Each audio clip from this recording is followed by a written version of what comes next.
Cette chambre qui avait été évidemment celle des enfants. Oui, l'âge des enfants à l'époque s'était situé entre 7 jusqu'à environ 17 ans.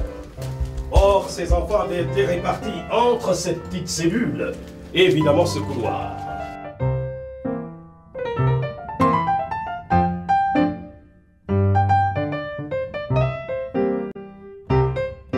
En face, nous avons la chambre des inaptes temporaires.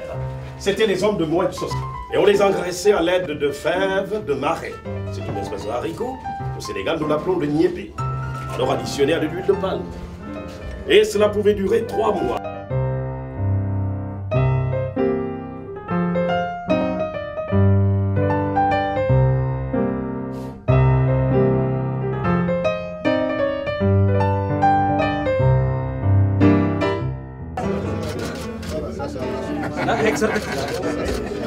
Il y a maintenant beaucoup plus d'esclaves.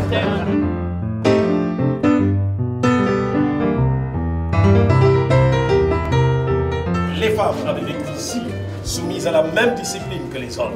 C'est dire donc qu'elles avaient vécu ici, enchaînées, tout aussi bien à partir des chevilles qu'au niveau du... Et c'est par ce couloir donc qu'ils avaient été amenés vers les bateaux. Mais celui qui dépassait la porte vers la mer ne revenait jamais plus.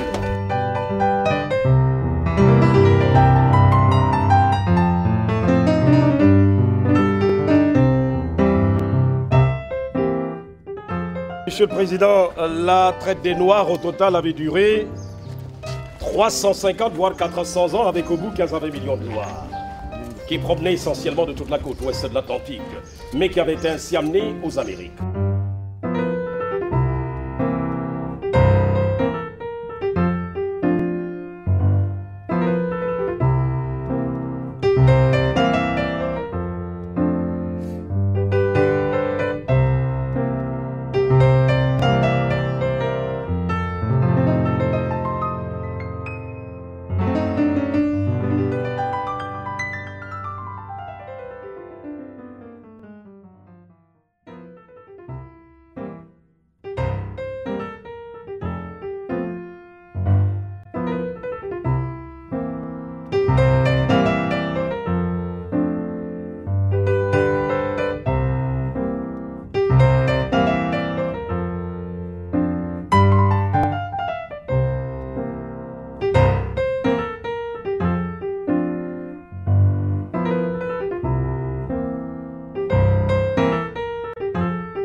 C'est une visite très importante, une visite très impressionnante.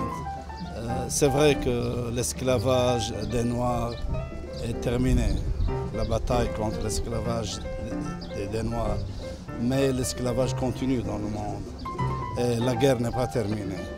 Il y a l'esclavage de la famine, de la pauvreté, des droits de l'homme, des droits de la femme. Il y a beaucoup d'esclavage au monde. Il y a l'esclavage de la dictature et la non-démocratie. Il faut continuer les batailles contre l'esclavage pour que la justice règne dans le monde, pour que les gens peuvent vivre dignement les uns comme les autres, pour que tous les gens soient égaux devant les lois nationales et les lois internationales. C'est une guerre qui continue. Nous espérons faire autant pour l'humanité et pour le droit de l'homme et les libertés.